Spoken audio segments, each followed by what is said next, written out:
Por que que, geralmente, a contestação do B91 não funciona? O trabalhador vai na perícia do INSS, o perito dá um B91, aquele afastamento temporário acidentário, e a empresa diz: olha, isso aqui era um B31, isso vai prejudicar o meu FAP, vou apresentar uma contestação. E geralmente a resposta é: só lamento, não podemos fazer nada. Por que que geralmente isso acontece? Que, aliás, é a grande frustração de quem se propõe a fazer gestão do FAP. A gente tem que entender que a perícia é feita em uma agência do INSS. E a contestação é apresentada na mesma agência, onde existe um comitê que vai apreciar os recursos apresentados pelas empresas, pelos segurados, né, os trabalhadores.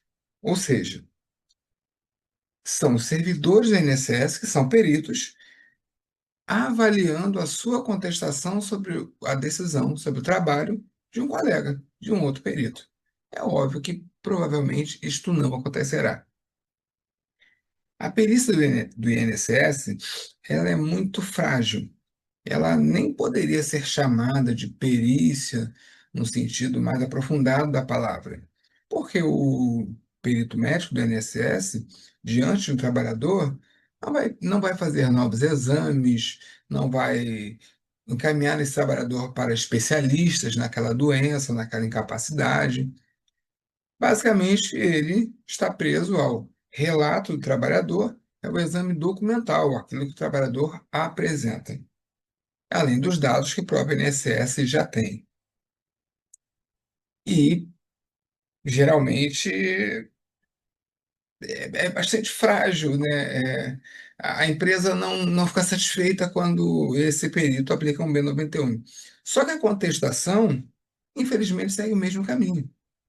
O grande argumento da empresa geralmente é: olha, não tinha como o perito saber que isso era da empresa, não há provas de que isso seja da empresa, de que haja nexo de causalidade ou de concausalidade.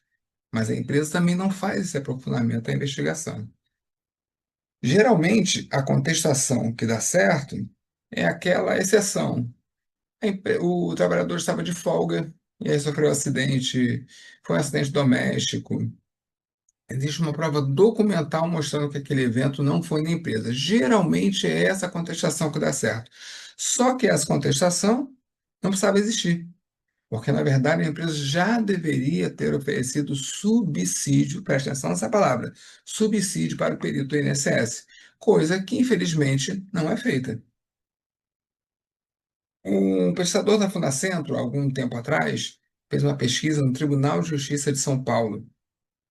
Trabalhadores entrando na justiça contra a decisão dos peritos do INSS que não concederam o benefício acidentário. E ele descobriu que cerca de 2/3 dessas ações judiciais, o Poder Judiciário dava razão para o trabalhador. Ou seja, perito judicial, a cada 3 casos, em 2, ele discorda do perito do INSS. Só que esse pesquisador da Fundacentro também descobriu que esses benefícios também não tinham CAT. Ou seja, a empresa também não tinha considerado acidente de trabalho ou doença ocupacional. Na prática, as empresas contestam o B91, alegando a fragilidade da decisão do perito do INSS, mas também uma contestação absolutamente frágil.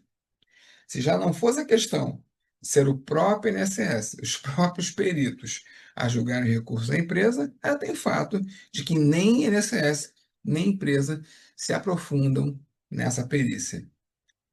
Os casos em que há reversão do B91, eles nem precisariam ter tido o B91.